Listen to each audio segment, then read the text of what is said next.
आवाहन पीठाधीश्वर आचार्य महामंडेश्वर श्री श्री खजाराट अनंत श्री विभूषित अवधूत बाबा अरुणगिरी जी महाराज इन्वायरमेंट बाबा। महाराज जी, वैसे तो आप सोने से लदे हुए नजर आ रहे हैं, लेकिन आपको इन्वायरमेंट बाबा कहा जाता है। लोग भी ये जानना चाह रहे हैं, क्या ऐसे रीजन है, क्या कुछ आपने किया जिसके चलते आप इन्वायरमेंट बाबा के नाम से प्रसिद्ध हैं? यज्ञ ही जीवन है, जीवन ही यज्ञ है। सांसें हो रही हैं कम, आओ पेड़ लगाए हम।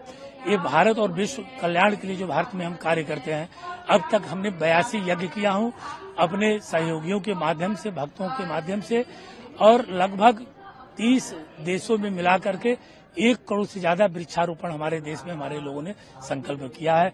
और मेरी एक यात्रा थी वैष्णो देवी से कन्याकुमारी तक पद यात्रा 2016 में। उस समय हम लोगों ने 27 लाख लगभग वृक्ष लगाया गया था, और लोग उसी तरह से आप सभी भक्तों ने हमको उसी नाम से पुकारने लगे, तो इसी के साथ नाम हो गया इन्वायरमेंट बाबा। महाराज जी, एक बड़ा सवाल ये भी है, जहाँ कुंभ में तमाम तरह के साधु सन्यासी आए हैं, सब अलग अलग चीजों को लेकर के प्रचार प्रसार कर रहे हैं। आप एक ऐसे शख्स दिखे जिन्होंने एक अलग चीज को लेकर के प्रचार किया, जो वास्तव में एक जन समस्या का समाधान है, जिससे इन्वायरमेंट क्या देखिए सोच आई, किस तरह से संसार में, और मैं भी 30 देशों में घूमता हूँ, संसार में तमाम धर्म के लोग ऐसे हैं कि लोग अपने धर्म को नहीं मानते हैं, लेकिन पर्यावरण ऑक्सीजन सबको चाहिए, चाहे वो कोई भी व्यक्ति हो।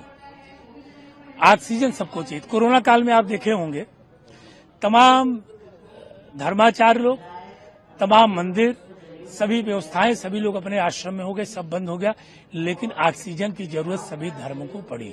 तो मैं 2010 से ही इस पे काम करता हूं कि यज्ञ ही जीवन है, जीवन ही यज्ञ है। सांसें हो रही हैं कम, आओ पेड़ लगाए हम, पर्यावरण को बचाया जाए, 2-2 वृक्ष लगाने का संकल्प लिया जाए।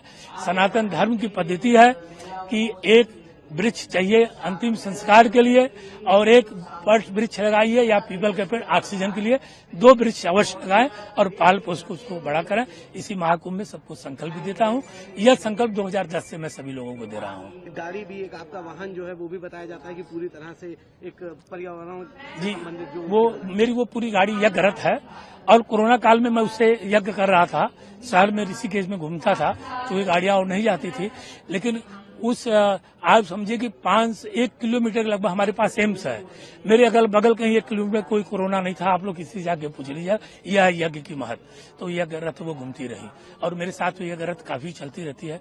तो जहाँ ब्रह्म मुहूर्त होता है तो यात्रा करता हूँ नगरों में, शहरों में, स्वाहा स्वाहा करते हुए, और उसी से मैं वृक्षारोपण का वृक्ष भी फलदार लोगों को भेंट करता हूँ उस पर रख के। और गाड़ी इस महाकुंभ में आई हुई है, तो आप लोग खुद उसको देख लेंगे। अद्भुत गाड़ी है, और गुरु की कृपा से यही संदेश देता हूँ। एक आखिरी सवाल रहेगा महाराज जी, प्रयाग महाकुंभ में एक बार आए हैं, कई आपने महाकुंभ देखे होंगे इससे पहले भी, क्या कुछ अंतर दिखा और क्या कुछ कहना चाहेंगे इस महाकुंभ से? हमेशा कुंभ दिव्य होता चला जा रहा है, और इस बार तो अद्भुत दिव्य होता चला जा रहा है। इसकी व्याख्या कोई कर नहीं सकता है। भगवान स्वयं तुलसीदास जी कहे कि ये प्रयागराज तीर्थ का कोई व्याख्या नहीं कर सकता है। इसका आनंद लिया जा सकता है, इसकी अनुभूति लिया जा सकता है। इस तीर्थ का सबसे बड़ा मेरे जीवन में अनुभूति है, चूंकि मैं मीडिया बंधुओं के सामने नहीं बताऊंगा। जब इस तीर्थ से पिछले बार 2013 का जब महाकुंभ था, तो मैंने वो एक संकल्प लिया था। उस संकल्प को श्री यज्ञ नारायण भगवान इस धरती पर आने से पहले ही पूर्ण कर दिए थे, और मैं उसी रूप से महाकुंभ में आया हूँ। बहुत बहुत साधुवाद, धन्यवाद आप लोगों को।